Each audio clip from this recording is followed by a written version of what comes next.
so we're doing the Personality Plus skit. So I'm Jane. And I'm St. John. Let us rest here. Jane, I go in 6 weeks. I've taken my berth in East Indiaman, which sails on the 20th of June. God will protect you, for you have undertaken his work. Yes, this is my glory and joy. I am the servant of an infallible master.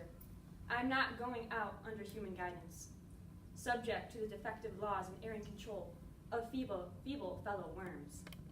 My king is the all-perfect. It seems strange to me that all around me do not burn to join in the same enterprise. All have not your powers, and it would be folly for the feeble to wish to march with the strong. I do not speak to the feeble, or think of them. I address only such as are worthy of the work, and competent to accomplish it. Those are few in number, and difficult to discover. You say truly, but when found, it is right to stir them up, to show them what their gifts are, and why they were given, or to offer them direct from God a place in the ranks of his chosen. If they are really qualified for the task, will not their own hearts be the first to inform them of it? And what does your heart say? My heart is mute, my heart is mute. Then I must speak for it, Jane. Come with me to India. Come as my helpmeet and fellow laborer. God and nature intended you for a missionary's wife. You are formed for labor, not for love. A missionary's wife you must be and shall be. You shall be mine. I claim you. Not for my pleasure, but for my sovereign's service. I'm not fit for it. I have no vocation. Humility, Jane, is the groundwork of Christian virtues. You say right that you are not fit for the work. Who is fit for it? Yet I know my leader, that he is just as well as mighty. And while he has chosen a feeble instrument to perform great tasks, he will, from the boundless stores of his providence, supply the inadequacy of the means to the end. Think like me, Jane. Trust like me. I do not understand a missionary life. I have never studied missionary labors. There, humble as I am, can give you the aid you want. I can help you from the moment to moment. This I could do in the beginning. Soon, you would be strong and apt as myself, and would not require my help. But my powers, where are they for this undertaking? Nothing speaks or stirs in me while you talk. I am sensible of no light kindling, no life quickening, no voice counseling or cheering.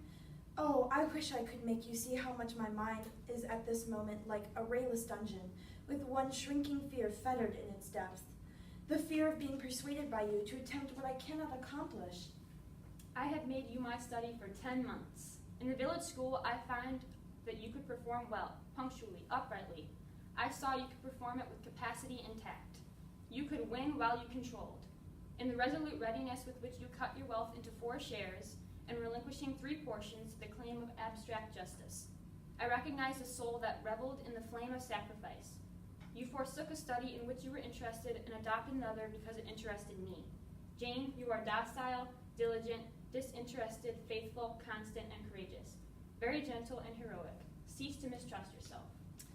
I can do what he wants me to do, but I feel mine is not the existence to be long protracted under an Indian sun. The case is very plain before me. In leaving England, I should leave a loved but empty land. Mr. Rochester is not there. I must seek another interest in life to replace the one lost. Is not the occupation he now offers me truly the most glorious man can adopt or God can assign? Yes, and yet I shudder. Alas, if I join St. John, I abandon half myself. If I go to India, I go to premature death. By straining to satisfy St. John till my sinews ache, I shall satisfy him.